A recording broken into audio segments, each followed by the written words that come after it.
Primero con el tema recanalización subintimal en miembros inferiores, cuándo y cómo. El doctor Luis Morelli Álvarez, que tiene el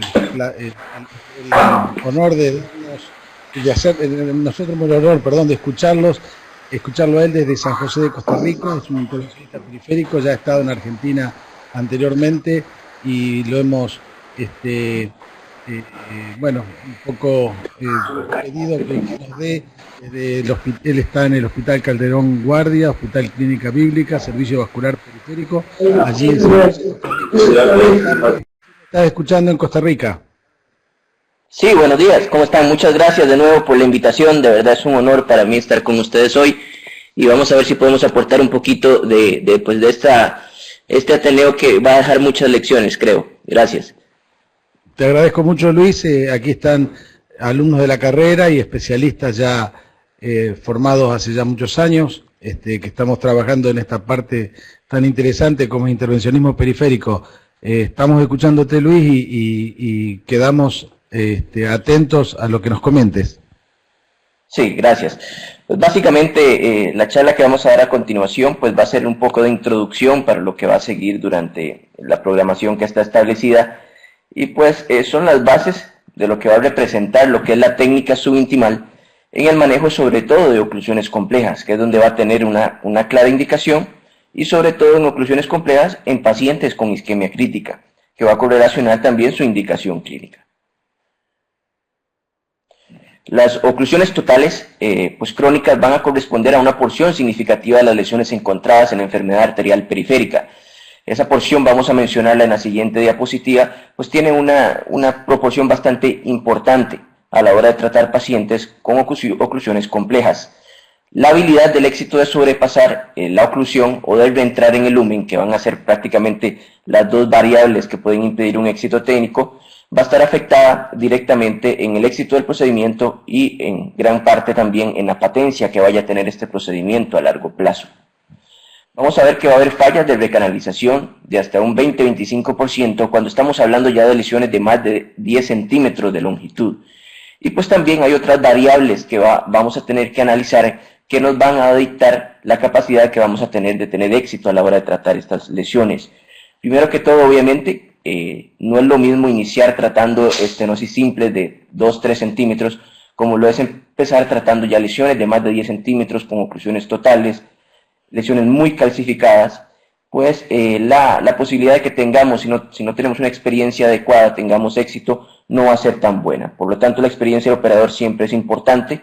Como mencioné, el grado de calcificación de la lesión pues va a dictar también la capacidad de sobrepasar esta lesión o de reentrar en el lumen verdadero. Y pues se ha tratado también en algunos casos de hablar de diferentes técnicas, sobre todo si estas van a comprometer o no las colaterales que ya están desarrolladas en el tiempo. La presencia de un adecuado sitio de reentrada obviamente es la clave a la hora de tener un pasaje subintimal y nos va a aumentar las probabilidades de éxito si éste se encuentra en condiciones. ¿Qué tan común es las oclusiones totales? Pues es uno de los estudios que tienen las casuísticas más grandes. Se analizaron casi 3.000 lesiones arteriales en más de 400 pacientes diabéticos con isquemia crítica y todos con úlcera isquémica.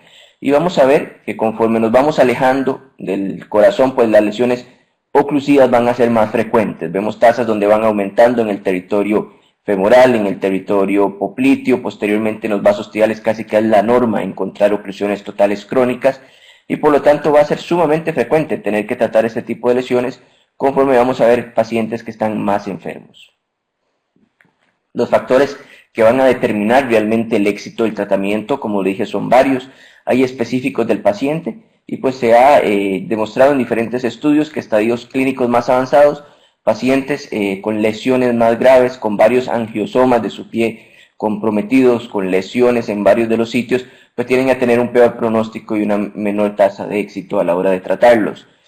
Poblaciones específicas como los pacientes con nefropatía terminal, en donde la calcificación prácticamente la podemos encontrar desde las arterias proximales hasta las más distales, son los pacientes más difíciles de tratar y en menor grado pues también los pacientes diabéticos que como todo el mundo sabe se comportan totalmente diferente al paciente con simple aterosclerosis.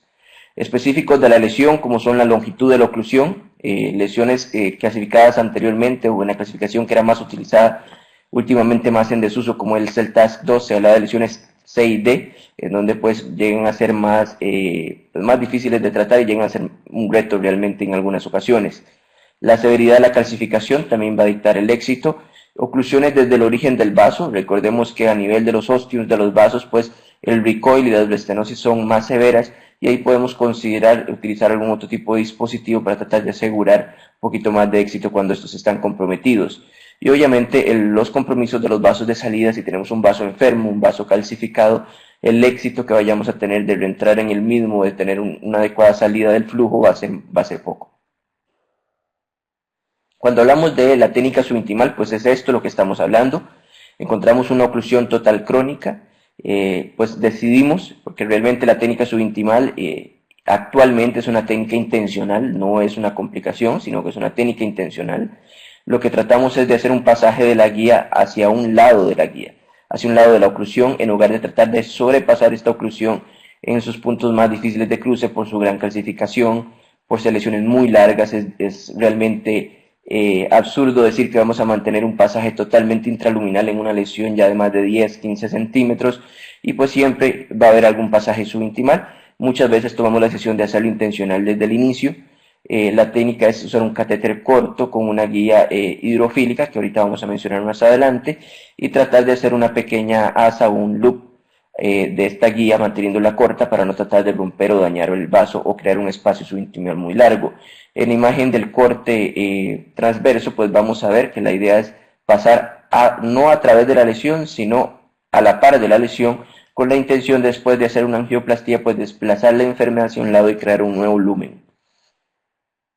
Esta es la técnica intraluminal, que la idea es forzar el pasaje a través de toda la lesión, manteniéndolo lo más al centro posible del vaso, y posteriormente la angioplastía hacer una dilatación sobre esta arteria enferma y desplazar pues la enfermedad hacia todos los lados en forma circunferencial. Las ventajas, pues hay varias que se han tratado de exponer por los principales promotores.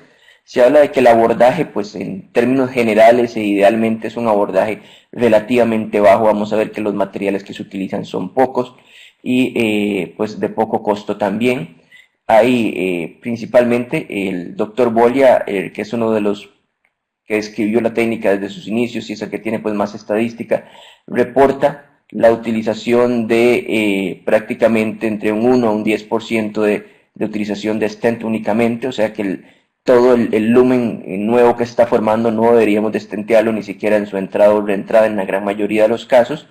Se evita también el dispositivos costosos para mantenernos dentro del cruce intraluminal, como son los dispositivos para CTO. Hablamos también de altas tasas de éxito y de salvataje. Y pues también tiene una indicación muy amplia que vamos a ver más adelante, incluso en calcificaciones severas. Acorta también el tiempo de revascularización, pues idealmente si tenemos una reentrada rápida que tiene las condiciones en el sitio de reentrada, pues el procedimiento puede ser muy rápido en algunas ocasiones. Las potenciales desventajas es que imaginemos lo que estamos haciendo es prácticamente un bypass endoluminal y la idea pues es tener un vaso de salida relativamente sano, al igual que lo requiere la cirugía abierta. La necesidad de sistemas de reentrada se reportan hasta un 20% y la gran mayoría de estos sistemas de reentrada no son hechos por nosotros, sino que son sistemas dedicados a los mismos que tienen un poquito mayores tasas de éxito, pues no son relativamente baratos. Estamos hablando en mi país de $2,000, $2,500 de costo por un sistema de reentrada, por lo tanto el procedimiento se encarece, además de que puede pues también retrasar un poquito el tiempo del procedimiento. Prolongación de la disección es lo que debemos prohibir en este tipo de técnicas. Debemos de disecar hasta donde consideramos que la arteria está en condiciones de reentrar y tratar de pues hacer una reentrada selectiva en este sitio para no dañar más el vaso distalmente. Y lo que hablamos anteriormente de la lesión de colaterales que se ha propuesto inicialmente, se perdían muchas colaterales con esta técnica, pero voy a poner una diapositiva muy interesante que se presentó en un congreso el año pasado, que me parece va a aclarar un poquito también estas dudas. Las posibles indicaciones, si las vemos, pues prácticamente es todo. Podemos tratar territorios femoropopliteos, aortoilíacos, territorios tibiales, principalmente en oclusiones largas, incluso en oclusiones largas calcificadas. Y pues se promueve también la reconstrucción de la trifurcación tibial con estas técnicas en un gran porcentaje de éxito. La técnica nuestra pues es el utilizar el acceso anterógrado prácticamente en el 90% de las veces. Esto, como sabemos, pues permite una mayor comodidad del operador, mejora el empuje, principalmente cuando estamos hablando de oclusiones totales en diferentes segmentos. En enfermedades multisegmentarias necesitamos un empuje sumamente importante para poder sobrepasar estas lesiones. Tenemos un mayor control de todos los materiales, tanto catéteres como guías, y la disponibilidad de los mismos es mayor a poder utilizar guías cortas que tienen mayor control, guías de 180, incluso a veces de menor tamaño hasta de 150, nos permite trabajar con mayor control durante todo el procedimiento. Y lo más importante de todo es que la gran mayoría de las lesiones van a ser multisegmentarias y en un paciente con isquemia crítica pues debemos de tratarlas todas en forma simultánea. El acceso anterógrado permite tratar prácticamente desde la ingle hasta el dedo del pie si fuera necesario en un solo procedimiento. En muchos casos, pues también simplifica el procedimiento al no tener que requerir de técnicas un poco más complejas, como es más de un acceso, punciones distales retrógradas o incluso la utilización de dispositivos de reentrada o de oclusión total. Ese es uno de los casos que le iba a traer. Esa es una punción anterógrada incluso en casos con origen de la lesión en la femoral superficial. Colocamos un segmento corto del introductor en la femoral común, una oclusión compleja con un pequeño stump de la femoral superficial y solo una profunda abierta.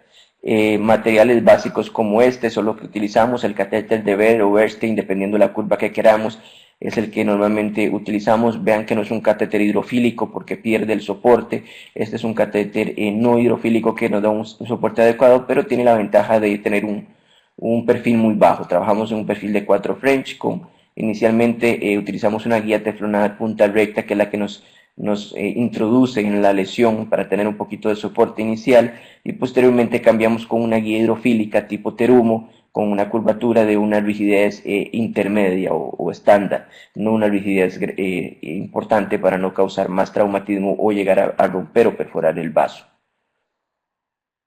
El uso rutinario del inyector es siempre aconsejable. Vamos a ver que con diluciones 50% podemos tener angiografías bastante buenas de una calidad adecuada.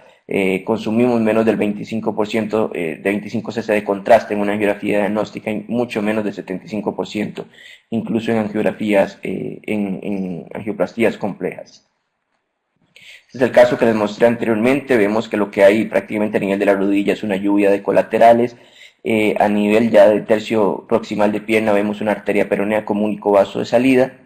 Lo abordamos en forma anterógrada, colocamos una guía en primera instancia en la femoral profunda, introducimos valga la redundancia, el introductor dentro de la femoral común, y posteriormente que tenemos el acceso protegido, pues lo que hacemos es introducir primero una guía recta soportada por un catéter a nivel de la femoral superficial. Es una guía teflonada para vencer.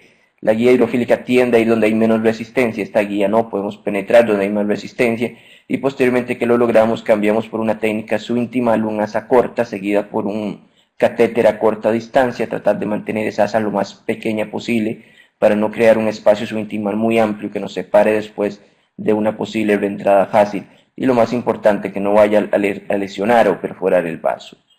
Vamos a ver que después del avance pues logramos entrar en la peronea, se hace una angiografía a través del mismo catéter de Bernstein para ver que tenemos un flujo de salida adecuado y estamos intraluminales. Hacemos la angioplastía con balones. Ahí la flecha lo que indica es la posición del catéter, que tal vez no se visualiza bien. Es un catéter que sigue el asa en forma muy corta, apenas unos centímetros. Y pues este es el resultado final, un stent ostial. Generalmente la única indicación de stent primario que utilizamos es el compromiso del ostium de la femoral superficial. Por las altas tasas de restenosis en este sitio, pues decidimos colocarla de rutina. Esta es una angiografía, un caso similar, una oclusión de la femoral superficial con un pequeño stump del mismo a nivel de su origen. Vemos sobre la femoral profunda permeable, una colateralización, una recanalización por colaterales a nivel de la poplitea después del Hunter, lo abordamos en forma anterógrada en una técnica subintimal. Ahí vemos la angiografía a través del bursting, colocado ya en forma intraluminal, y el resultado pues final posterior a la angioplastía. Igualmente la colocación de un stent, incluso en un abordaje anterógrado, la colocación de un stent en la femoral superficial en su origen. Esta es otra oclusión compleja, en donde prácticamente, si no tenemos cuidado, podemos decir que no había un muñón. Ya posteriormente, después de que hicimos diferentes cambios de angulaciones, que siempre es importante, vemos un posible origen de la femoral superficial. No requerimos de una punción retrógrada para poder hacer esta recanalización, e iniciamos entonces posteriormente su recanalización. Vemos solo un vaso de salida tibial posterior. Ahí vemos ya el bursting prácticamente a nivel infrapopliteo, tratando de encontrar la reentrada. Hacemos las angiografías en diferentes angulaciones. Podemos cateterizar selectivamente la tibial posterior. Hacemos la angioplastía de todo el territorio, desde nivel infrapopliteo hasta el nivel de la femoral superficial en su origen. Colocamos un stent primario a nivel del ostium. No colocamos stenting en la entrada. No había una imagen de disección, o más bien de restenosis en este sitio, y decidimos que el resultado era óptimo, con un vaso de salida hasta el nivel del pie.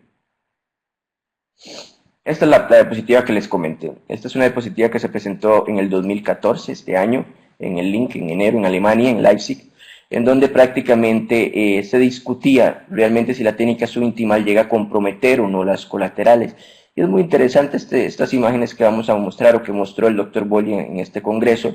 Una oclusión de la femoral superficial, las flechas señalan en primera instancia la gran colateralización que había en el vaso. Después de la angioplastía, pues sí, el flujo se redistribuye, y yo creo que es lo que ocurre inicialmente, y pues dejamos de ver esas colaterales, que para mí prácticamente es un buen indicio de una revascularización adecuada, perder flujo hacia esas colaterales. Sin embargo, a este paciente se le da seguimiento angiográfico. Vemos que a los 2 meses prácticamente las colaterales se evidencian, en donde siguen siendo perfundidas, pero no con un flujo fuerte hacia ella, ya que el flujo se va dirigiendo hacia el lumen más importante, que es la femoral superficial. Hace este paciente una restenosis prácticamente a los 4 meses. Vemos las colaterales, se vuelve a distribuir el flujo hacia las mismas, pero son las mismas que habían antes, no las lesionamos. Se vuelve a hacer una angioplastía. El paciente posteriormente se sigue a los 3 años, se hace una angiografía contralateral, según lo que explicó el Dr. Bolia, y de paso aprovechan y revisan pues el sitio de tratamiento, sin restenosis, con la persistencia de las colaterales anteriores, pero sin mucho flujo. A los 8 años se hace otra angiografía por una restenosis clínica. Vemos que hay restenosis en algunos puntos, y las colaterales pues son las mismas que vimos en la angiografía inicial. Y a los 9 años pues el paciente también se le vuelve a hacer una angiografía, y después de la angioplastía se ve que las mismas colaterales están permeables. O sea que no las lesionamos, simplemente, como ocurre normalmente cuando el flujo es derivado hacia el vaso principal, se dejan de visualizar, pero no hay una lesión de las mismas. Por lo tanto, siempre van a estar ahí y no las vamos a perder cuando las lleguemos a ocupar.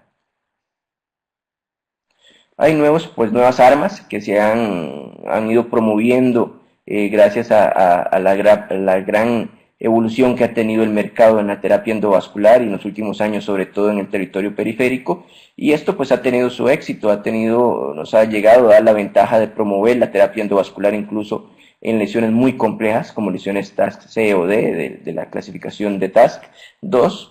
En especial los sistemas de reentrada, creo que en la técnica subintimal han permitido aumentar el éxito en una gran tasa de los casos, y la precisión de reingresar el lumen para no lesionar distalmente, que es la clave de esta técnica, ha mejorado muchísimo. Es pues importante, como vemos en esa angiografía, prácticamente utilizar las oblicuidades opuestas para tratar de visualizar los muñones, que en muchos casos no podemos hacerlo en una P o en una oblicuidad exacta, pues debemos de hacer una contralateral para poder dar evidencia de dónde está el nacimiento de estos vasos. El catéter Pioneer es un catéter de Medtronic, no es un catéter con el que yo estoy familiarizado realmente. Ahorita vamos a mencionar el que utilizo de rutina. Es un catéter que va para un 6.2 French, utiliza una guía en 0.14, y en otro de los puertos pues utiliza una aguja de nitinol que es guiada por un iBus. Ellos hicieron una sociedad Medtronic con la corporación Volcano, que es la cargada del ultrasonido intravascular, y prácticamente la idea es pues tratar de promover, de dirigir el flujo con el iBus o la imagen de flujo verdadero con el iBus a nivel de las 12 horas de dirección. Posteriormente se hace una punción dirigida con el iBus hacia el lumen verdadero y se hace una reentrada, como vemos en las imágenes inferiores a la diapositiva. Este es el catéter, realmente es mucho más económico, es el catéter con el que yo trabajo y lo tengo en mi mesa de hemodinamia, tengo que tenerlo ahí disponible, no es pedirlo, hay que tenerlo, es parte del armamento básico para una técnica subintimal y para cualquier oclusión total compleja. Es un dispositivo que todavía tiene un French grande, yo creo que eso es uno de los puntos que hay que ir mejorando, trabaja sobre un 6 French, utiliza una aguja 22 gauge, la que perfora la membrana para entrar en el lumen interno y es compatible con una guía 014. Lo que se hace es, pues tiene unas marcas radiopacas que vamos a ver más adelante y se coloca el sistema en el espacio subintimal, en el lugar donde creemos que es el mejor sitio de reentrada, en donde el espacio subintimal está más cerca del lumen verdadero, no hay un gran espacio que los divide, y hacemos oblicuidades contralaterales, lo que se llama un 90 grados ortogonal para tener una imagen más tridimensional. Se coloca la marca L hacia la dirección del lumen intraluminal y posteriormente se hace una perforación hacia el lumen verdadero. Aquí vemos las imágenes radiopacas que mencionaba. Inicialmente se ve una T, tratamos con diferentes oblicuidades de estar seguro de que está alineado con el vaso verdadero y posteriormente dirigimos la letra L hacia el lumen y hacemos una perforación con la aguja para poder penetrar en el vaso. Este es uno de los casos, vemos oclusión de la femoral superficial, el sitio de reentrada deseable, se coloca la letra T inicialmente alineándolo y posteriormente se dirige o se rota con un rotador que tiene el dispositivo la letra L hacia el sitio donde queremos funcionar y se pueden lograr resultados como estos.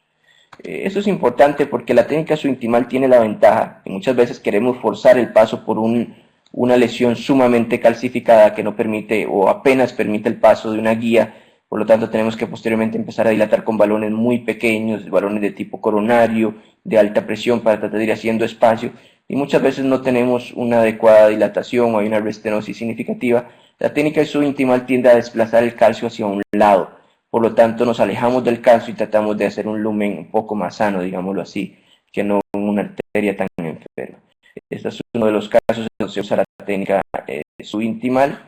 Vemos un loop en el calcio, vemos donde el calcio prácticamente es desplazado hacia un lado, vemos la colocación del dispositivo de reentrada, vemos donde la T en la tercera imagen, la L está dirigiendo hacia donde hicimos la punción y se pasa una guía hacia el espacio intraluminal. Si vemos la dilatación, el balón dilata fuera del calcio, por lo tanto no está forzando en esa calcificación terrible que probablemente no nos va a dar un resultado óptimo y vemos los resultados finales. Esto es otro de los casos, oclusión de la femoral superficial, mucha enfermedad, una revascularización por colaterales a nivel de la poplitea, una reentrada selectiva con el catéter de Outback, la dilatación y el resultado final. También tiene su aplicación en oclusiones ilíacas como estas, es un paciente con una reoclusión de la carina de la aorta, se coloca el dispositivo, se busca la L hacia el lumen verdadero, hacemos la perforación y la reentrada con el resultado final. Pues también hay literatura fuerte que respalda estas técnicas y estos resultados. Esta es una revisión sistémica que se hace en el 2008 en el Cardiovascular International Radiology.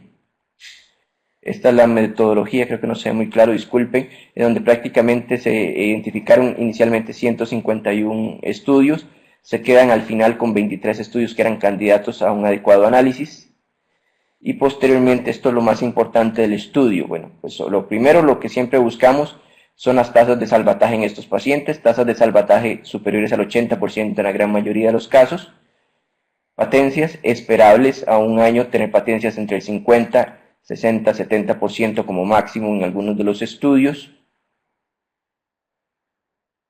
Perdón, voy a devolverme. Y pues el éxito clínico sí me sorprendió que es relativamente bajo a lo que estamos acostumbrados a reportar, con tasas de más o menos un 70%. Yo creo que la gran mayoría de estudios individuales que hemos leído hablan de tasas un poquito más altas. En mi experiencia creo que también nos acercamos a un 80% en la gran mayoría de los casos. La angioplastía subintimal, eso es una diapositiva también tomada en otra lectura del link, en donde pues también es importante considerar lo que es la utilización del stent o no el stent. Vamos a ver que, como se reporta anteriormente, o como mencioné anteriormente, incluso en algunos de sus promotores se habla de que la utilización del stent es muy reservada, ya hasta un 1 o un 10% de los casos únicamente. Y este estudio pues también lo demuestra. Vean que a pesar de que se reportan unas tasas un poquito más altas de un 22%, la utilización de stent no repercutió en los resultados tanto desde el punto de vista del dispositivo como es de la técnica, como la angioplastía primaria y la angioplastía secundaria, y mucho menos en las tasas de salvataje. Por lo tanto, si tenemos un resultado que se ve bien, se ve no perfecto, pero se ve bien, la utilización de un stent realmente no nos va a dar un gran beneficio. Vamos a ver también una diapositiva en la comparación de la técnica subintimal con lo que es la angioplastía. Angioplastía quiere decir básicamente la técnica intraluminal. Y pues si se dan cuenta, realmente los resultados fueron números relativamente similares de técnica subintimal con angioplastía. Los resultados de éxito técnico fueron muy similares y las patencias primarias a lo largo del tiempo incluso se demuestran superiores a lo que era el pasaje intraluminal con simple balón a nivel de diferentes territorios, incluso a 2 años. Vemos porcentajes del 65-68% en comparación a un 40% de solo angioplastía intraluminal. Para concluir, pues el éxito en el manejo de oclusiones complejas requiere de muchas cosas, principalmente de variables como la paciencia. Son procedimientos que van a durar 1 hora y media, 2 horas por lo menos, no son procedimientos que vamos a terminar en 15-20 minutos, son oclusiones muy complejas y en múltiples segmentos. Instrumentos adecuados, vean que son instrumentos básicos, la gran mayoría de las cosas las podemos hacer con una guía, con un catéter, con un balón, y en algunos casos pues hacer una reentrada selectiva con catéteres de reentrada va también ser necesario tenerlos a la mano de nuestro laboratorio. Múltiples técnicas y experiencia, pues conforme vamos ganando experiencia, obviamente las tasas de éxito van a ser mejor. Vamos a tener complicaciones, pero también la experiencia nos va a dictar poderlas manejar de una mejor forma. Tasas de incluso del 97% en lesiones complejas que antes no estaban indicadas, como la tasa CID, han promovido la terapia endovascular como primera línea de manejo, y pues el dispositivo de reentrada de sitio llega a ser realmente selectivo y no de uso rutinario conforme vamos obteniendo experiencia en el manejo de estas lesiones. Pues hay un pensamiento prácticamente, sin importar los detalles de la técnica, realmente lo que debemos de tratar de utilizar son técnicas que nos permitan un aprendizaje seguro, que sea eficaz y principalmente que sea fácilmente reproducible por menos experimentados. Muchísimas gracias.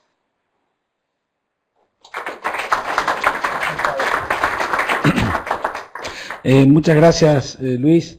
Primero, debo felicitar a la gente que maneja la parte de Internet porque fue muy clara, fueron muy claras las imágenes y tu locución también fue muy clara, se pudo escuchar perfectamente sin ningún tipo de interrupción. Te comento, estamos en el auditorio del Colegio Argentino de Cardiólogos Intervencionistas, hay alrededor de 50 miembros, de los cuales muchos son estudiantes de la carrera, médicos estudiantes de la carrera, hay bastantes médicos ya de muchos años que estamos trabajando en esto, pero a su vez hay gente en el interior de nuestro país que está conectado por internet escuchando tu conferencia.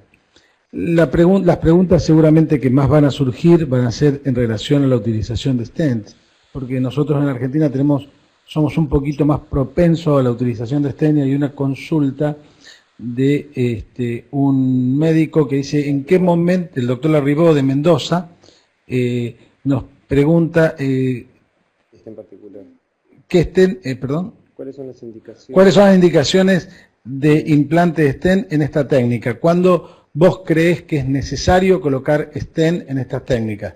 Luego están los doctores Rojas Mata, los doctores Carlos Tamashiro, el doctor Carlos Fernández Pereira, que son los panelistas, digamos, expertos, y después, por supuesto, el auditorio, que también te puede hacer algún tipo de consultas. Claro, no, muchas gracias. Sí, realmente esa es, pues, a veces la lógica nos indica que si hacemos un nuevo lumen a través de todo un vaso, pues deberíamos de al menos estentear en el origen y en la reentrada del pasaje. Eso era pues inicialmente la propuesta. Sin embargo, estudios ya han demostrado, como los que presentamos anteriormente, que realmente el stent no llega a tener una repercusión ni en los resultados clínicos, que pues obviamente son los más importantes, pero tampoco en la patencia de este tipo de técnica. Yo diría que la indicación primaria, al menos así lo hacemos de rutina, como lo hacemos también en los pasajes intraluminales, el stent es necesario en las lesiones ostiales, en donde hay una alta, el tejido conectivo tiene una distribución diferente, es más fuerte, las tasas de recoil inmediato que vamos a tener son altas, y las restenosis normalmente tienden a suceder inicialmente en estos sitios. Yo creo que el stenting primario en los osteos es necesario. A nivel de la reentrada, dependiendo de la dificultad de la reentrada que tuvimos, y si la arteria está sana, que normalmente es el sitio donde escogemos, pues no es necesario colocar un stent a nivel de la reentrada tampoco. Por lo tanto, no creo que vaya a dar beneficios, va a encarecer el procedimiento y no tiene una clara indicación. Se han dado resultados bastante buenos solo con la utilización de la técnica de angioplastía dentro de este pasaje. Es decir, el ostium es el punto más crítico para tu criterio de ser tratado con stent. Lo demás depende un poco del resultado del procedimiento. Claro, el segundo sería el stent secundario, dependiendo si no tenemos un adecuado resultado inmediato y hay un recoil o una restenosis que podamos evidenciar. Antes de pasar a las preguntas del panel, te voy a comentar dos cosas. Una, sobre el trabajo que vos mostraste final de 22% de utilización de stent y 78% de no utilización de stent, con resultados parecidos o mejores para el balón contra el stent. Eso es un trabajo no randomizado y que tiene un sesgo que probablemente los stent fueron puestos en los peores casos. Por lo tanto, a lo mejor, si se podría analizar ese trabajo, quizás la población que fue colocada stent fue por necesidad, por lo tanto, la probabilidad que tenga un resultado no exitoso o con menos éxito que con balón, ya que con el balón te quedó bien, no le fue necesario colocar stent, podría ser ese el sesgo que tiene ese trabajo. Quizá habría que hacer un trabajo randomizado en el cual uno pudiera evaluar bien una contra otra técnica. Y con respecto a un tema que vos nos dijiste, hay una pregunta del interior, el doctor Larribó también de Mendoza, desde Mendoza, quiere saber si ocupa algún lugar el balón liberador de drogas en la angioplastía periférica.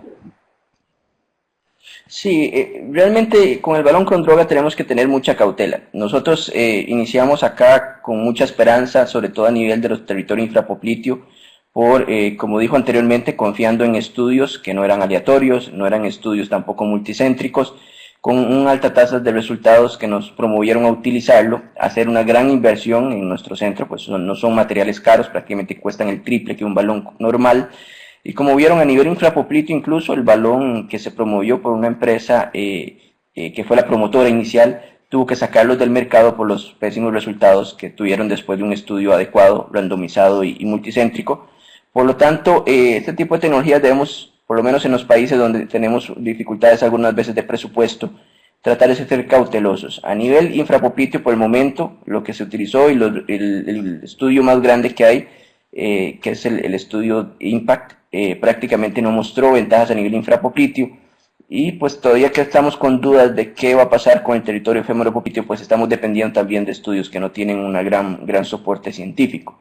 Entonces yo realmente en este momento soy muy cauteloso, no lo estoy utilizando mucho en pacientes de poblaciones muy difíciles, diabéticos, nefrópatas, o en pacientes con lesiones muy complejas, pues los uso tratando de darle un poco de aumento en esa patencia al paciente, y todavía confiando en ellos de una forma un poco más de fe que realmente de evidencia científica que lo soporte en este momento. Hay dos preguntas más desde el interior, desde la ciudad de Santa Fe. El doctor Serrao, que es cirujano vascular, pregunta qué se hace en la restenosis. Y el doctor Mauro, de aquí de Buenos Aires, pregunta cuáles son las indicaciones C y D, si son solamente placas tipo C y D, si son simplemente como salvataje o como de rutina. No sé si has entendido las dos preguntas. Sí, sí, sí. Claro que sí. La restenosis, pues obviamente sigue siendo el talón de Aquiles. La gran mayoría de estos pacientes con oclusiones totales, con lesiones largas, son pacientes que de patencia primaria a un año van a ser patencias de casi que cercanas al 50% y en algunos estudios por debajo de este 50%. Es un paciente que hay que darle seguimiento, principalmente dependiendo de lo que queremos buscar clínicamente. La patencia primaria llega a aumentar en porcentajes de hasta un 70%. Pues el problema es este, hay muchas técnicas que se han descrito, hay un estudio que se está montando en Alemania en donde prácticamente lo que hacen es aterectomía seguida por impregnación con balones con droga. Están a nivel del territorio femoropopliteo en donde se ha utilizado los stents con drogas, el principal el Silver PTX, que ha mostrado tasas de hasta un 70-80% libre de restenosis a un año, y estudios multicéntricos fuertes, grandes, con un poco de evidencia. Entonces, por el momento, el dispositivo más utilizado, el que un poquito más de evidencia científica tiene, por lo menos al territorio femoropopliteo, son los stents liberadores de droga, específicamente el más estudiado de la empresa Cook. Pero pues sigue siendo el talón de Aquiles y por eso estamos todavía muchos hablando de diferentes técnicas, diferentes dispositivos, pues no hemos encontrado todavía la solución. Pero para dar algún tipo de respuesta más clara, yo diría que a nivel femoropopliteo los stents liberadores de droga están siendo utilizados de una forma importante. A nivel infrapopliteo yo aconsejaría únicamente continuar con balón y tener en nuestra mente que ese paciente va a estar probablemente en un año, si no lo tratamos bien o impedimos que vuelva a ulcerarse, va a estar en nuestra mesa de hemodinamia de nuevo por el momento, y la aterectomía pues todavía no ha mostrado que tenga una repercusión en esta área. Con respecto a las lesiones tipo C y D, pues realmente más que lesión, pues también hay que ver el tipo de paciente que tengamos. O sea, la cirugía todavía a nivel del, por lo menos femoropopliteo y bypass distal tiene sus indicaciones en pacientes que se encuentran en condiciones que están sanos, que no tienen pues un gran riesgo perioperatorio, que son, por mi experiencia y por muchos estudios, son la minoría. Los pacientes buenos candidatos a cirugía, con buenos vasos de salida, pacientes que corresponde el vaso de salida con el angiosoma a tratar, son pocos. Por lo tanto, si encontramos ese tipo de paciente para lesiones tipo 6D, yo estoy de acuerdo que la cirugía tiene su indicación y una indicación clara. Sin embargo, la realidad es otra. Tenemos pacientes octogenarios, pacientes con múltiples enfermedades cardiovasculares en el cerebro, en corazón, en riñones. Son pacientes difíciles de tratar en la gran mayoría de los casos, y una revascularización en estos pacientes que le permita salvar la pierna, principalmente en pacientes con isquemia crítica, definitivamente es una indicación tratarlos en forma endovascular como primera línea. En pacientes claudicantes yo soy un poco más receloso. El claudicante lo que busca es alivio de sus síntomas, y una vez que se va a dar la restenosis, el síntoma va a volver de inmediato. Entonces hay que ser muy claro con el paciente y ser franco que probablemente en términos de 1 o 2 años va a requerir de otro procedimiento para aliviar su claudicación. Bueno, en los próximos minutos el panel compuesto por los doctores Fernández Pereira, Tamashiro y Rojas Mata te van a hacer algunas preguntas, y si alguien, por supuesto, de la audiencia quiere hacerlo, simplemente tiene que levantar la mano. Gracias, Luis, por tu muy buena charla. Quería preguntarte dos cositas.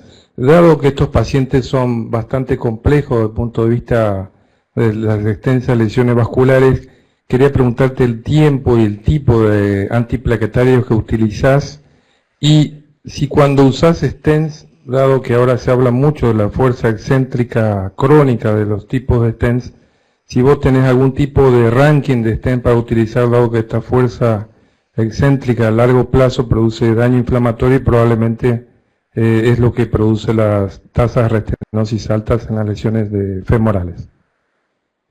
Claro. Sobre los antiagregantes, yo tengo dos escenarios. Tengo el escenario, nosotros estamos lo que es la parte de medicina pública.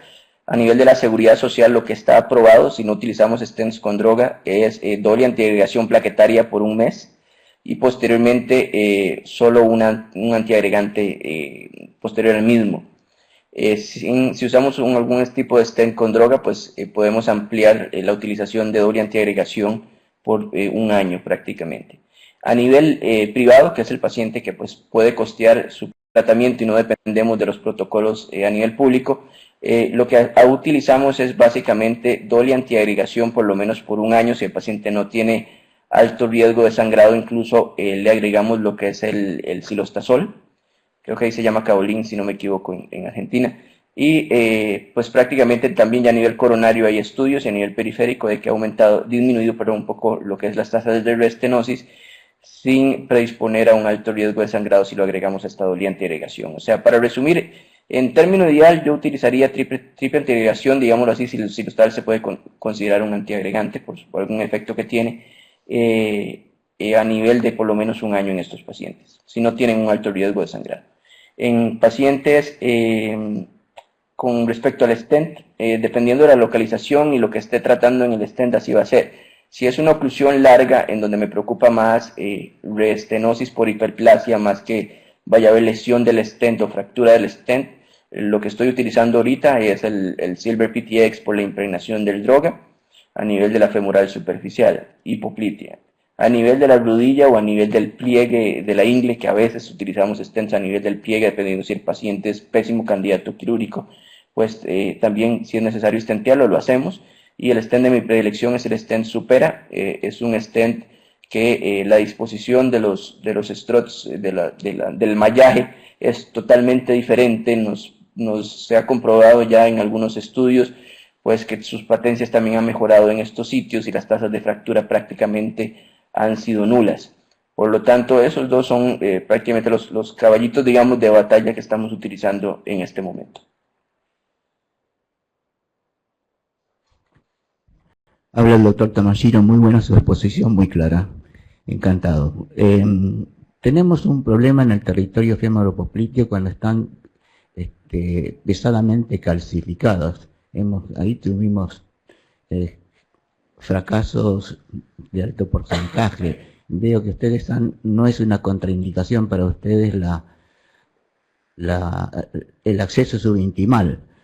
¿Qué porcentaje de éxito tenemos? Porque nosotros tenemos un porcentaje de éxito nula, inclusive una perforación arterial. Segunda pregunta es, bueno, se lo pregunto después. Sí, otra pregunta también. Sí, la tasa no entendí la pregunta, si quiere, ¿me la puede resumir de nuevo, por favor? Sí, tenemos una alta tasa de fracasos de acceso subintimal en los pacientes que están densamente calcificados. Claro, En territorio claro. femoropopliteo. Sí, bueno, ahí pues sí sería bueno como aclarar, la dificultad pues se va a dar obviamente en dos puntos. Uno, el pasaje de la guía a través de la oclusión, y yo creo que eso prácticamente el pasaje subintimal es bastante la capacidad de éxito de lograrlo. Y lo más importante que hemos empezado a utilizar es pues realmente hacernos maestros con algún sistema de reentrada, sobre todo en este tipo de pacientes. O sea, yo no fuerzo en pacientes que tienen una arteria enferma en el sitio donde voy a reentrar, no trato de forzar esa reentrada por ahí varios minutos, es realmente perder el tiempo. Ahí prácticamente es donde utilizo los dispositivos de reentrada. Ese es el 20% de los casos en donde usamos sistemas de reentrada, y conforme aprendamos a utilizarlos, nos hagamos expertos en la utilización de estos dispositivos, las tasas de éxito van a ser muy altas, incluso hasta de un 80% en lesiones muy complejas. Eso va a depender de prácticamente la práctica que tengamos con estos sistemas de reentrada y hacerla de una forma selectiva y no prolongar esta disección mucho más allá para terminar lesionando todavía más el vaso. Entonces, lo que va a dictar, yo creo, la tasa de éxito en estos pacientes es eso: aprender a utilizar un dispositivo. Hay dispositivos, creo que en el mercado incluso yo conozco dos. Hay un tercero sistema que es el de Boston, que es con un balón que prácticamente se insufla y la aguja queda hacia la dirección de donde hay menor resistencia, que sería el lumen intraluminal, y se hace la perforación. Pero hay que dominar, y hay que dominar creo que uno, no hay que hacer, tratar con los tres no tiene ningún sentido, los tres tienen su validez, uno más costosos que otro, y creo que el Outback es un buen sistema que hay que empezar a trabajar. Sí, otra pregunta. En nuestra experiencia, el territorio femoropopliteo, las lesiones vienen acompañados con más de 40% de lesiones intrapatelares. ¿Cómo se arreglan en esos casos cuando tienen poco flujo hacia el territorio infrapatelar. Sí, ahí es donde realmente el abordaje anterógrado tiene su clave. O sea, nosotros tratamos desde la ingle hasta el pie en el mismo procedimiento.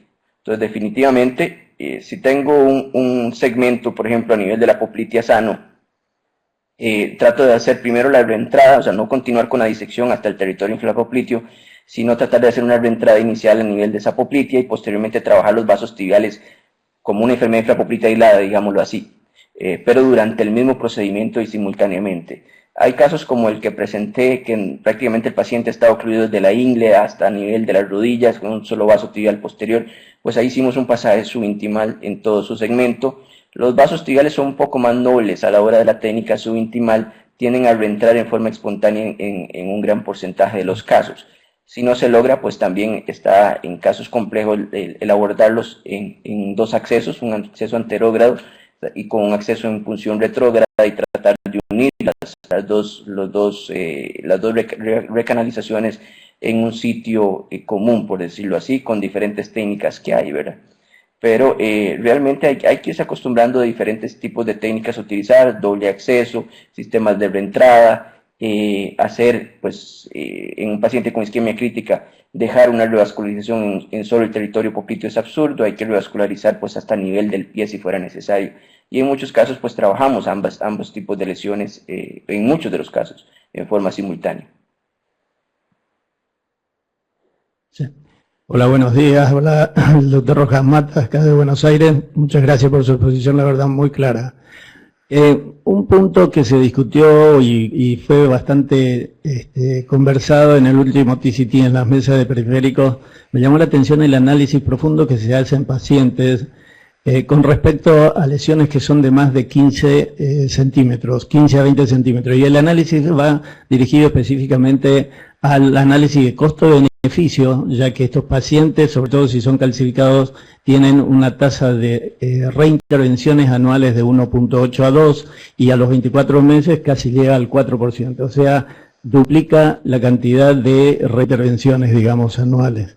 Ese es un punto que quisiera saber si ustedes tienen hecho un análisis de sus pacientes, ya que veo que tienen un gran número de pacientes de este tipo, donde realizan este tipo de intervenciones. Y lo otro es una pregunta, si tienen experiencia y seguimiento de pacientes con utilización de stem coronarios en territorios infrapatelares, sobre todo a nivel del tridente de tibial anterior, tibial posterior y peronea. Nosotros tenemos un buen número de pacientes seguidos al año con una tasa de permeabilidad realmente sorprendente, no sé si por casualidad o por qué, porque no es simplemente un análisis a distancia de los pacientes que hemos hecho. Sí, sí, claro, con respecto al análisis costo-beneficio del paciente, nosotros prácticamente en ese tipo de lesiones, pues no lo ofrecemos de rutina a un paciente claudicante. O sea, paciente con claudicación se trata de manejar cuando tiene una enfermedad tan severa de una forma diferente. Si es candidato a un bypass, pues le hacemos el bypass para tratar de disminuir también lo que es el costo ya a largo plazo y disminuir las tasas de restenosis en este tipo de lesiones. Sin embargo, en pacientes con isquemia crítica, realmente nosotros tenemos una tasa de reintervención en estos pacientes de menos de un 20%. ¿Por qué? Porque a pesar de que el paciente se ocluya o ya claudicar, son pacientes añosos, en donde lo que buscamos es cicatrizar la ulceración.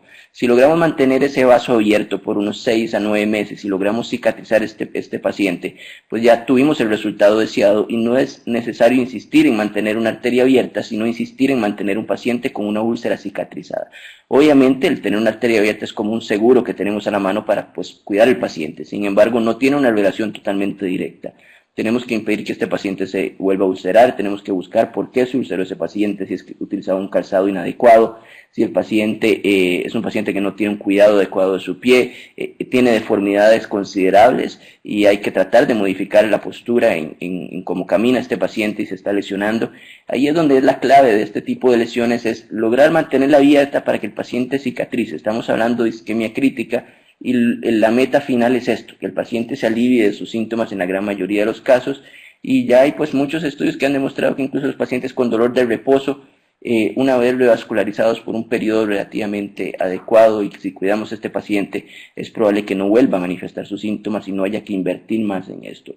Entonces, la clave es, pues sí, yo creo que una o dos intervenciones es justificable en este paciente, pero lo principal es cuidar el aspecto clínico de él y mantenerlo libre de sus síntomas sin tener que estar interviniendo el paciente simplemente porque la arteria se ocluye.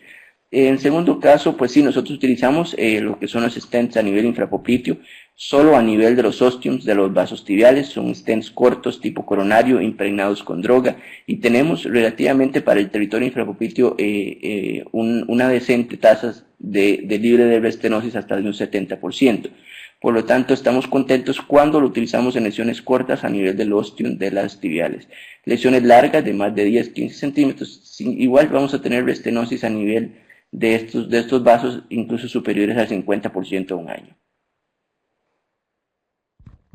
Bueno, Luis, te agradecemos mucho, realmente ha sido muy claro, gracias por tu tiempo, has dejado muy atenta a la audiencia, no solamente a la que está aquí en el salón, sino a la que está en la red bastante difundida por el país.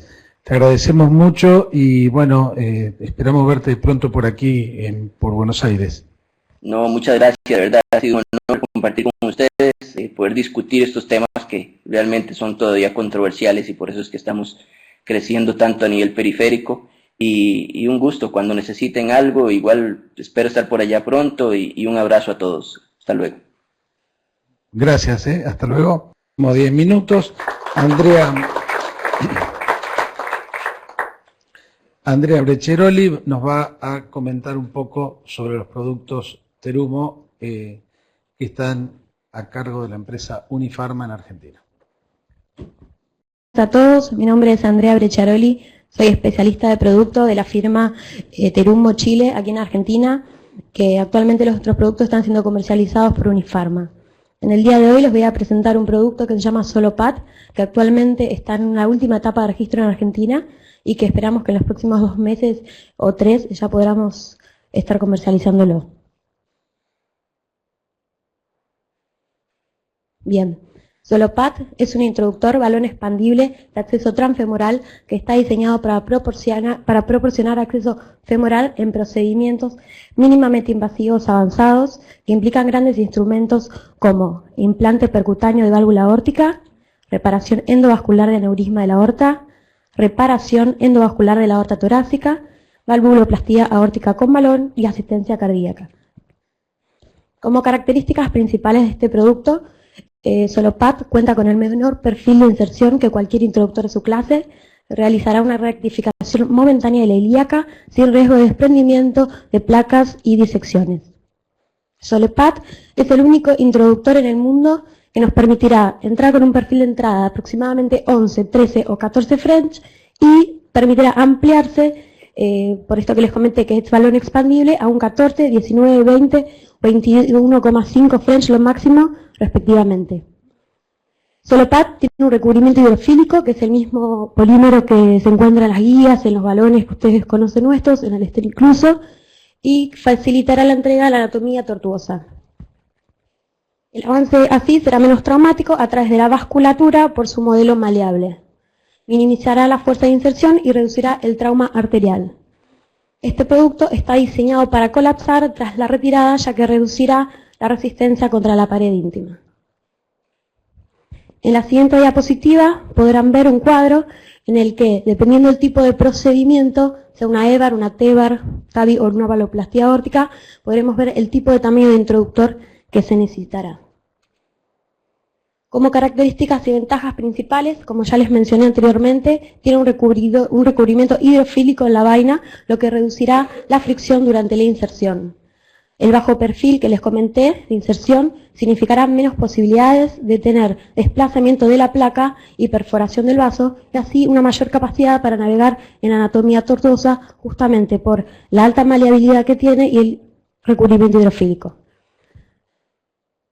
Acá en esta diapositiva van a ver 2 imágenes, un introductor Solopat de 14 French, que luego se expandirá a un 18 a 24 French una vez introducido, frente a un vaso de 6 a 7 milímetros, versus una vaina o un introductor estándar de gran calibre, frente a un mismo vaso de 6 a 7 milímetros, de 18 a 24 French.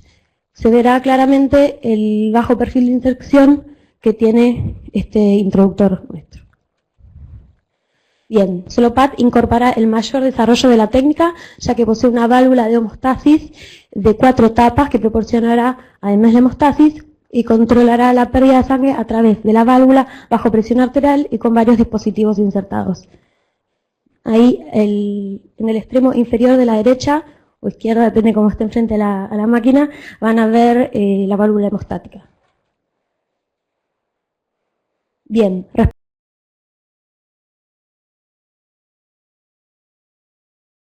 a las de French, que tendrá a un 14,5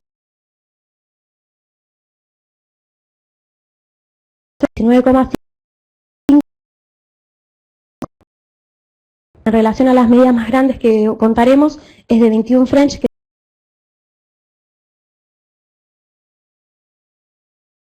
En relación a las longitudes, contaremos con 2 medidas, uno de 25 centímetros. Podrán ver que los 5 centímetros proximales de la vaina está completamente expandida ya desde un principio, y siendo los 20 siguientes o los 30, dependiendo el código, será la parte funcional que se va a extender cuando se insufle el balón. Respecto al perfil de cruce distal, como les mencioné antes, somos el que tiene el menor perfil de entrada, con un frenchaje de 5.3. A continuación, está mal el video. A continuación les voy a mostrar un video para que vean cómo es el funcionamiento de este dispositivo.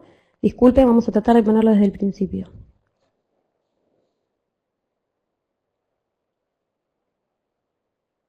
Ahí va.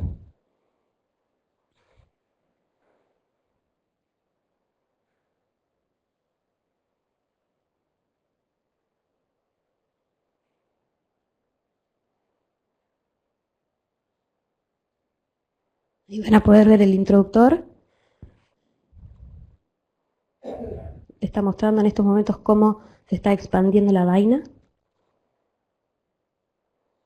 Válvula hemostática.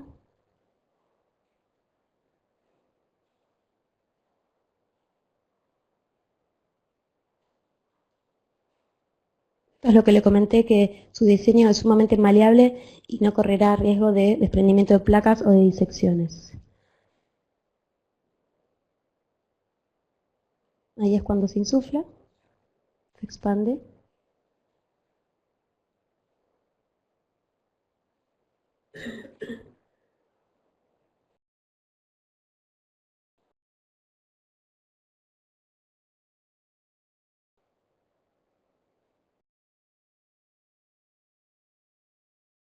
Convencional.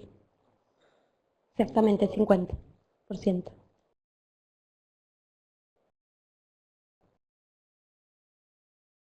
La imagen podemos ver que yo les comentaba que al retirarlo, este interruptor se va colapsando automáticamente. No, simplemente con los dedos, digamos, a medida que se saca, se va a colocar para, digamos, la parte, ya terminó, la parte proximal, se van a apoyar los dedos y automáticamente con la misma fuerza que hace exactamente, se va colapsando automáticamente. Bien, tanto este video como la presentación van a estar en la página del CASI, y yo les incluí, que ahora no creo que no vale la pena detenerme acá, pero van a ver 2 diapositivas más con algunos tips y algunos puntos claves de este introductor. Muchísimas gracias.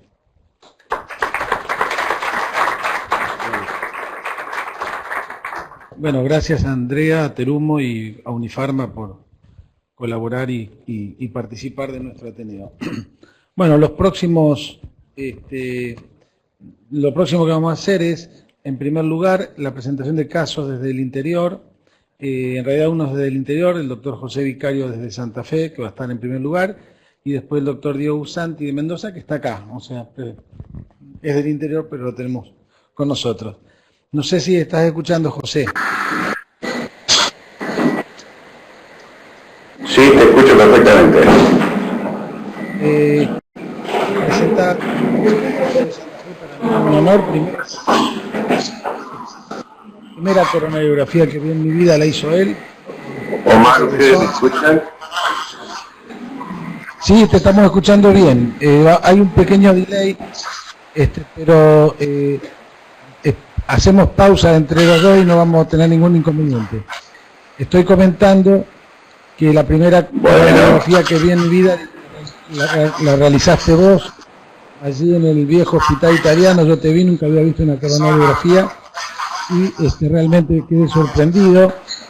Hoy soy director y jefe de unidad de cardiología intervencionista del Sanatorio Garay, donde trabajé e hice mis primeras guardias, y estás trabajando en forma muy acertada en el Hospital Iturraspe de Santa Fe. Estás trabajando mucho en angiogénesis y, si no me equivoco, tenés un biotero en el cual desarrollás toda tu investigación, que a veces uno de Buenos Aires no la tenemos tan al tanto.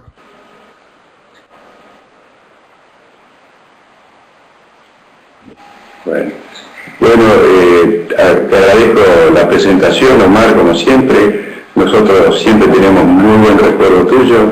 En realidad, que la primera coronariografía que hicimos fue con la técnica de Sones, con un arco en la cual el que se movía era el paciente y no el intensificador. Bueno, es parte de la historia de la cardiología intervencionista, todo eso. Primero, antes que nada, quisiera felicitarlo al doctor Morelli por su presentación. Nosotros trabajamos en recanalización subintimal y quisiera agregar solamente de que es una técnica en la cual hay que seleccionar muy bien al paciente, hay una curva de aprendizaje y una cosa importante para nosotros es nunca perder la opción quirúrgica, porque muchos de estos enfermos tienen opción de tratamiento quirúrgico y si uno tiene una complicación y lo envía a cirugía, uno tiene un cirujano que es muy infeliz. Bueno, empezando con el caso, no tengo ningún conflicto de interés con esta presentación. Se trata de una señora de 75 años de edad que presenta con una isquemia crítica del miembro inferior derecho, con dolor de reposo y una lesión trófica del cuarto dedo del pie. Hay disminución del pulso perio con ausencia de pulso tibial posterior. El ecodoppler muestra una ateromatosis severa e infrapatelar bilateral. Tiene como antecedente una diabetes de tipo 2, insulina requiriente, siendo tratada con insulina NPH y metformina, es hipertensa.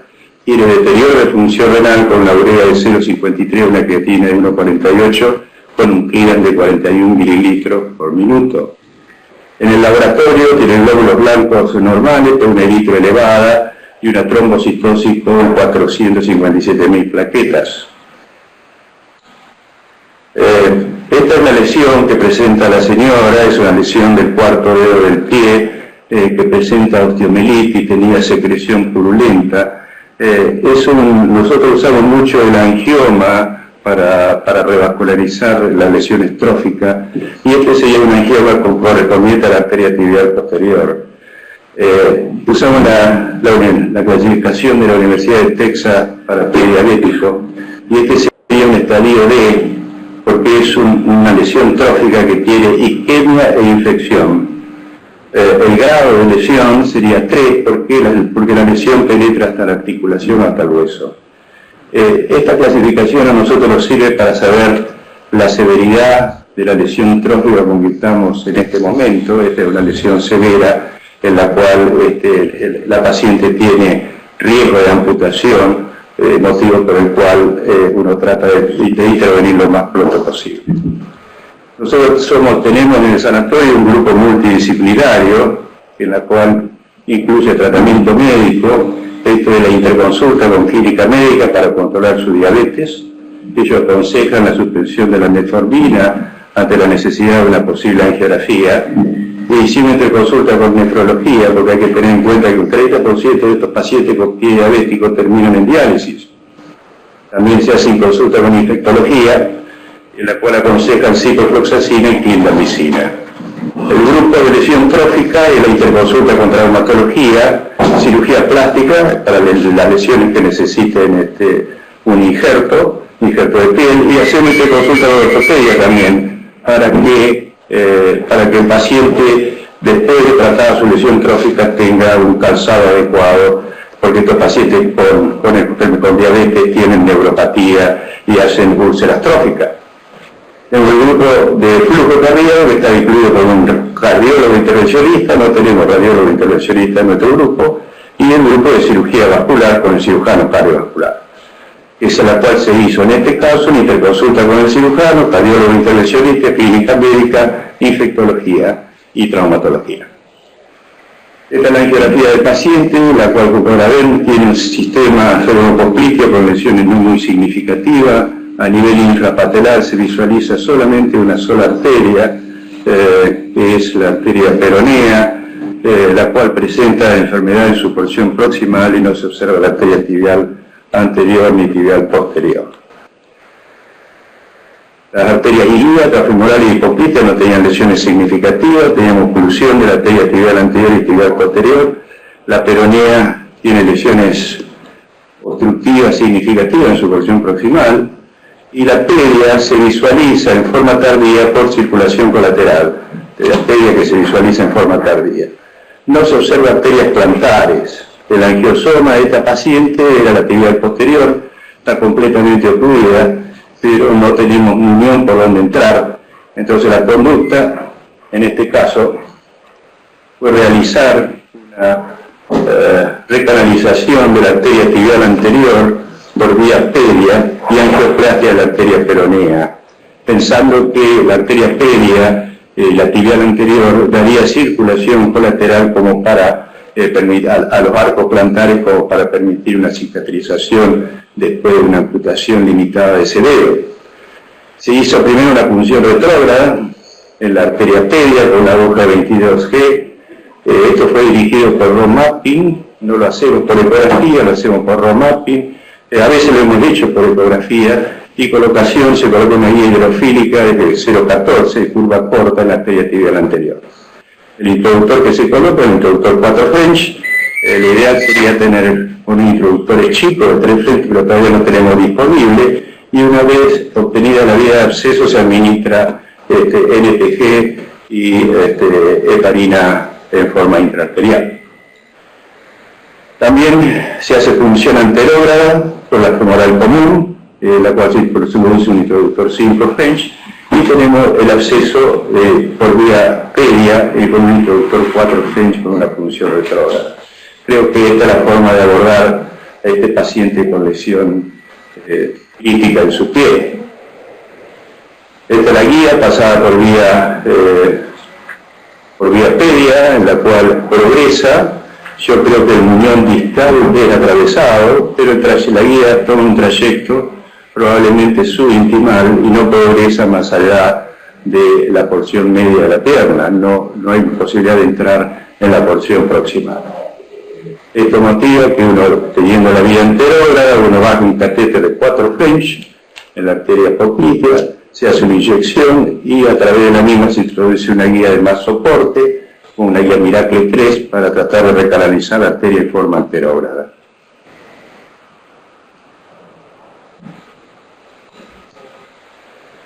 La guía Miracle es intercambiada por una guía hidrofílica, ya que con la Miracle no pasa la oclusión, se pone una guía hidrofílica con un catéter 4 French y se realiza una recanalización subintimal de un trayecto corto, tratando de que las dos guías se junten en algún momento y una de las guías entre en la luz verdadera.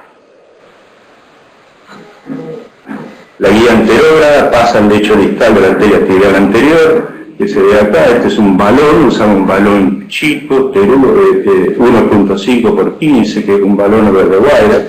Se inyecta por la punta del balón y se ve que el vaso de la guía y el catéter del balón está en la luz verdadera, está en endoluminal, y se hace un intercambio con una guía floppy, y la vía se transforma en anterógrada, siendo el abordaje por vía retrógrada. Se transforma todo por vía anterógrada. A través de la guía anterógrada se introduce un catéter balón over the wire de 2.5 por 15 centímetros, es un catéter largo, en la cual tratamos de inflarlo a baja atmósfera, luego lo hacemos a alta atmósfera y por tiempo prolongado, por lo menos 2 minutos. Una vez realizado esto, Se muestra que hay una recanalización de la arteria tibial anterior, la arteria tibial anterior se recanaliza completamente y se observa los dedos del felo, que ya se sacó el introductor, el introductor de la pedia. Este es uno de los problemas cuando uno trabaja por vía pedia, es que las manos del operador están a veces mucho tiempo debajo del intensificador. Una vez recanalizada la arteria tibial anterior, se decide tratar con balón con angioplante de la arteria peronea, la cual se mantiene la guía en la arteria tibial anterior, se atraviesa la peronea. Como es una lesión de bifurcación, hay que tratar de mantener las dos guías por la necesidad de producir alguna obstrucción del vaso de la tibial anterior y que tenga que ser tratada. El resultado final muestra dos arterias con flujo pulsátil al pie, lo cual hace que la circulación mejore y permita una amputación localizada solamente de ese dedo, lo cual fue realizado obteniéndose una cicatrización completa de su lesión quirúrgica. Yo creo que la opción en este tipo de lesión acá abajo, debajo de la rodilla, es la utilización de balón con droga. No nos preocupa mucho la arteriosclerosis que ella pueda presentar más adelante, siempre y cuando tenga una cicatrización de su lesión trófica, que cuanto más circulación se necesita. Después en el futuro uno verá si es necesario realizar una segunda intervención o la colocación de algún otro dispositivo. Bueno, gracias por escucharme.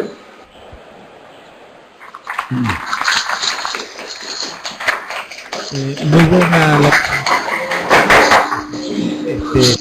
como vemos cuando afrontamos un paciente periférico, tenemos que tener mucho material y sobre todo mucho ingenio.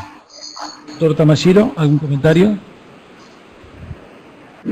La presentación es muy buena y que estoy de acuerdo indicario que no les importa la restenosis, porque mientras cicatrice el paciente y tenga buena funcionalidad, la restenosis es frecuente en estos casos, así que lo que es más importante es vigilar la capacidad funcional que tiene este paciente en cuanto al dolor, la sensibilidad, la cicatrización.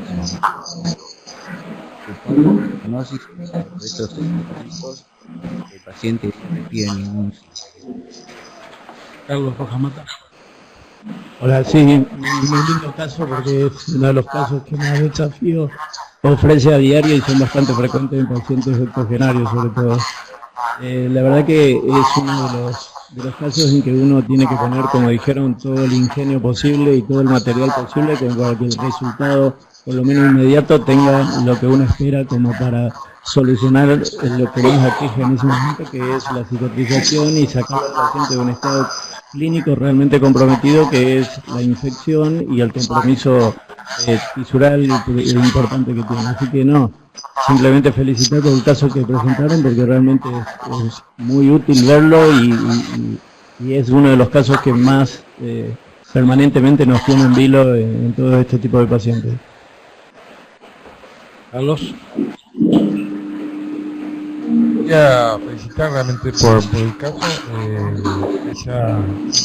Ella me dio la sensación de que por ahí, por vía anterior, se podría haber hecho, digamos, todo el procedimiento. Esa es la única sensación que tengo.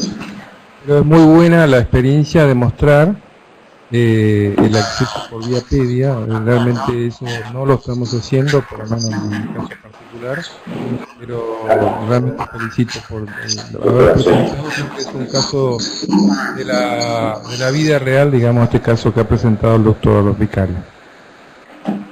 ¿Sí? ¿Algún comentario final tuyo? No, agradecerle por habernos dado la oportunidad. Nosotros estamos acá en el sanatorio con el grupo de clínica médica y con el grupo de cirugía. y todos estuvimos muy atentos escuchando la conferencia. Te mando un abrazo, Omar, y saludo a todos ustedes. Bueno, nosotros acá también, un aplauso de la gente y para por lo menos la mitad de los que están sentados ahí, mucha fuerza este fin de semana con Colón, Tiene que ganar, Colón, tiene que ganar, para no descender, ¿no? Santa Fe siga feliz. Gracias, José, gracias a todos los muchachos que están ahí. Un abrazo grande y cariño a todos. El doctor Diego Giusanti, perdón, estamos hablando de fútbol. Diego Giusanti, que no sé si dejo esta foto porque nos va a repartir algo, pero bueno, vamos a escuchar su presentación. Él está en el Hospital Español de Mendoza. Yo tuve el honor de hacer uno de los primeros estudios en ese hospital, en Mendoza, en el año 92, 93, 94, no me acuerdo qué año fue, y la verdad que es un lugar muy agradable para trabajar. Bueno, gracias a las autoridades del colegio. Dejamos esta foto porque ya la habíamos usado y hicieron el mismo comentario, así que no voy a regalar nada, pero dentro de poco van a ir a FAC y ahí podemos hacer seguramente algo. El caso que vamos a presentar fue bastante simpático porque después de recibir la invitación dijimos sí, que teníamos un caso y lo hicimos al día siguiente, que fue la semana pasada, así que está recién sacado del horno. Bueno, este paciente es un paciente de 59 años, de sexo masculino, hipertenso, dislipémico y diabético tipo 2, con antecedentes de parálisis en ambos miembros, seculares por una poliomielitis. Pero bueno, el miembro inferior que nosotros tratamos es el único que él usaba para poder deambular. Paciente panvascular, ya con antecedentes de infarto en el año 2012, revascularización miocárdica con 3 puentes en el año 2013, también polimedicado, con múltiples tratamientos e intervenciones por distintas razones. Un paciente con una situación social bastante difícil, por eso es que nosotros tratamos de buscarle una solución antes de llegar a una amputación y demás. Entonces, el examen físico como positivo, les destaco esto que tenía edema en los miembros inferiores, predominio en el miembro inferior izquierdo, úlcera en el mismo miembro, ya de 1 año sin resolución, con algunas curaciones planas y algunas toilet quirúrgicas, y pulsos negativos a nivel infrapatelar, digamos, bilateral y con temperatura conservada. Esta es la úlcera que tiene, en realidad esos blancos son estas sustancias de curación absorbibles. Una situación bastante difícil la de este hombre. En el momento estaba con dolor en reposo, más allá de la úlcera el miembro también le dolía. Así que bueno, esta fue la primera angiografía que hicimos. Ahí no sé si alcanzan a ver. En otras diapos, pero ahí está la tibial anterior, que prácticamente no se ve el nacimiento, el tronco tibio peroneo, y la tibial posterior también con una lesión bastante importante. Ahí estoy marcando el muñoncito, no muñón, pero donde después buscamos algunas proyecciones que se ve un muñón, ya lo van a ver, la tibial anterior y la tibial posterior. Esto es una toma de un cuadro más abajo se puede ver la circulación colateral y la falta de circulación del territorio. Fíjense la circulación ya al nivel del pie, del lado izquierdo de la pantalla, con bastantes problemas, al igual que de la parte media de la pierna, donde también falta circulación y se ve circulación colateral. Lo que hicimos primero fue una punción anterógrada con un catéter también de 6 French. En este caso participaron en el intervencionismo y lo hicimos juntos con un radiólogo intervencionista que forma parte también del equipo, Ezequiel Petra. Así que también en esto de tener imaginación, para ahí utilizamos algunos materiales que él utiliza para neuro que son espectaculares. En este caso usamos un catéter Fargo de 0,88 de interlumen máximo, que realmente es hidrofílico. Fue una punción anterior bastante compleja. Nosotros usamos una cuerda extrasopor, usamos un estilete o aguja de punción con una cuerda extrasopor para poder rectificar esa punción y poder avanzar sin dificultad a nivel de la arteria femoral superficial y colocar sin dificultad el introductor, y después hicimos intercambio por una cuerda de terumo hasta este lugar y este catéter Fargo. Usamos se alcanza a ver una cuerda 0,14, en este caso es una PT2 hidrofílica, y un balón cónico anfitrión de DIP de 2.53 de 2,10 de largo. Ahí inflamos el balón y se puede ver cómo se va recanalizando la arteria tibial posterior. Empezamos a tener dificultades y ahí encontramos un tope, no logramos avanzar mucho más que esto, pero sí vimos que mejoró muchísimo la circulación de todos los ramos que salían de la arteria. Así que, si bien después logramos avanzar un poco más, no quisimos romper más de lo que se ve y creímos que el resultado hasta este momento de este ramo era importante. En realidad, no sé si se alcanza a ver, pero empezamos a inflar a pocas atmósferas hasta poder ir viendo cómo las plaquitas se iban rompiendo y tener lo más homogéneo el diámetro del balón. Llegamos casi a 8 atmósferas y en eso hicimos una insuflación prolongada. Y ese loop que se ve en la cuerda lo generamos avanzando en conjunto a la cuerda con el balón. Es decir, que es una de las técnicas para generar el loop de la cuerda y en caso de estar subintimal, por el principio iba en punta la cuerda. Entonces generamos el loop avanzando el balón, se formó el loop y ahí avanzamos después en conjunto para tener mayor tracción porque teníamos muchísima resistencia. Ahí se va a ver un test desde arriba, cómo va mejorando la circulación.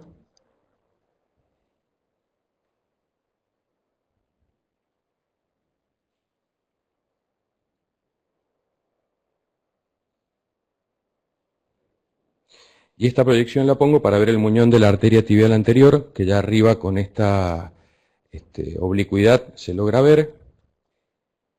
En este caso, justamente comentaron de esta guía Bolia, yo era la primera vez que la usaba, por eso quería usarla, vale la redundancia, y fíjense lo bien que avanza. Lo ideal de esta guía es avanzar en loop, pero bueno, en este caso avanzó en punta sin dificultad y alta resistencia, entonces avanzamos hasta donde pudimos. El guía lo cambiamos, este es un guía 6 French de coronaria derecha, que fue el que mejor se ancló en el nacimiento de la arteria, en el muñón. Usamos el mismo balón, con insuflación prolongada, ahí quedamos colgando previo a la bifurcación, porque veíamos que era la mayor zona de lesión, la oclusión total era ahí. De 2 y 3. Cónico.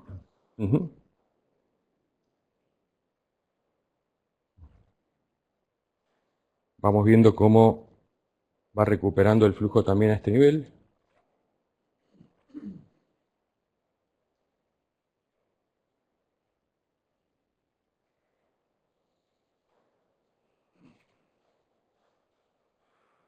Fíjense cómo toda esta circulación no estaba y se empieza a recuperar. Incluso el paciente empezó a manifestar calor en la zona, que es importante saberlo, mucho calor, así que lo interpretamos como que esto estaba dando resultados. Es el antes y el después de la zona inicial del tratamiento, la parte más baja, y la circulación del pie que también creemos que mejoró bastante. Muchas gracias.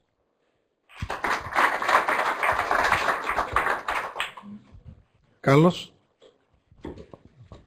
No, me dio la sensación, el origen, la actividad anterior, si no hubiera merecido algún tipo de un stent, digamos, para, digamos, asegurar el resultado que fue muy bueno con balón en la parte distal. Sí, lo pensamos, pero tomamos, si bien puse esas imágenes, vimos varias que no vimos mucha disección, nos parecía más algún trombito o algo que haya quedado. Hicimos insuflaciones en varias oportunidades bien prolongadas y dejó una imagen que nos generó, quedamos satisfechos, habíamos ya usado bastante insumo y no creímos necesario poner stent, pero lo discutimos. ¿Usar stent cuál usaría, Carlos? Alberto.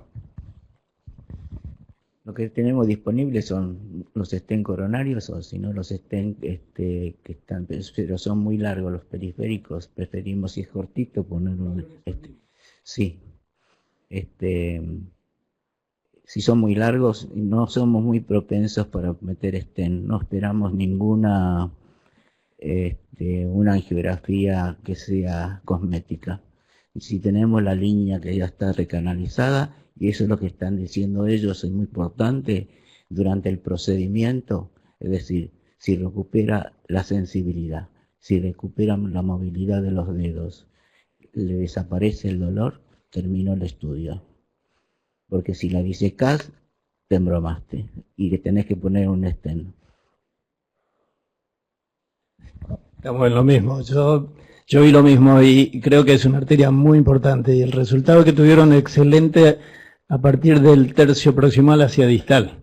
Si bien es discutido el tema y no hay trabajos grandes, creo que nosotros en nuestro grupo le hubiéramos puesto un stent coronario largo, el más largo que disponemos, de 38 milímetros en el inicio, para asegurarnos de que lo bueno que tuvimos sea duradero en el tiempo, sobre todo en pacientes de este tipo donde la úlcera es tan importante y si hay compromiso óseo con más razón. Es decir, si bien no nos interesa la restenosis, cuanto más tiempo el vaso quede permeable en este tipo de pacientes donde la resolución es más larga, quizás nos aporte un poco más a distancia. Digamos.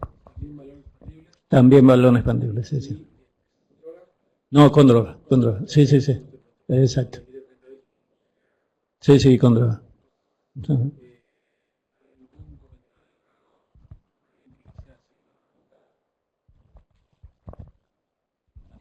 Hay una cosa que nos estamos, para pasar las lesiones totales largas, que tienen la tendencia a utilizar guías de 0.14, 0.16. Yo creo que con la guía 0.35 hidrofílica pasan todas. Y yo creo que es una pérdida de tiempo empezar con las guías 0.14. Y las 0.35 funcionan bien. Y otro comentario que habías dicho que no... la vía retrógrada es mucho más fácil progresar, porque las colaterales en general van para abajo así. Y si vas para arriba, a menos que crezcan en forma, nazcan en forma horizontal, es mucho más fácil progresar desde la vía retrógrada. Bueno, perdón, Diego. ¿Y sobre qué antiagregación dejaron? Dejamos clopidogrel y aspirina, y silostazol, que ya venía tomando ya, en realidad estaba ya doble antiagregado. No, lo que quería aclarar de esto, que no lo comenté, es que este balón que nosotros usamos, una de las cosas que a mí no me gustó es que es de intercambio rápido.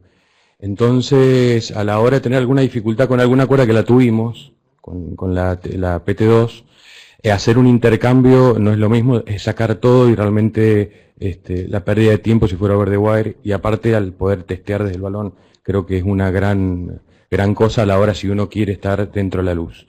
Eso lo quería aclarar. Bueno, es muy importante esta clase, este Ateneo que le han dado, es importante para nosotros que llevamos muchos años, imagínense para ustedes.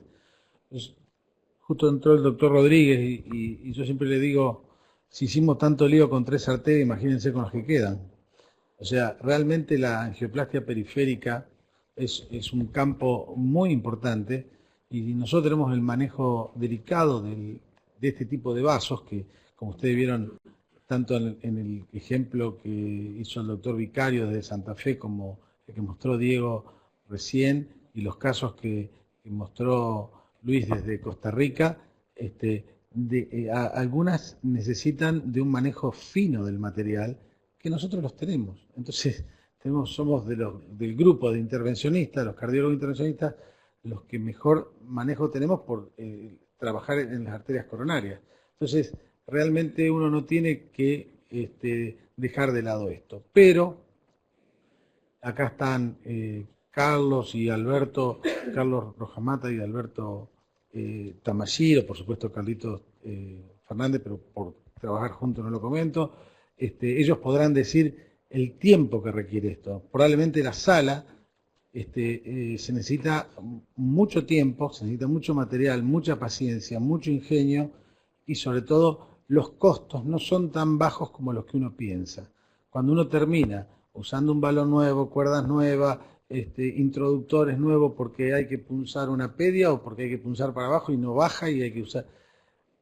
Y hay que pensar en una radioscopía que a veces supera los 30, 35 minutos de fluoroscopía. Entonces, no de tiempo, capaz que en la sala estamos 2 horas, pero 30, 35 minutos de fluoroscopía directa sobre las manos, hay que tener algunas precauciones para tomar.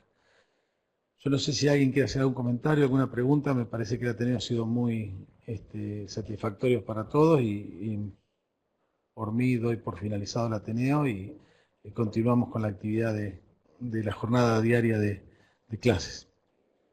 No sé cómo... Listo.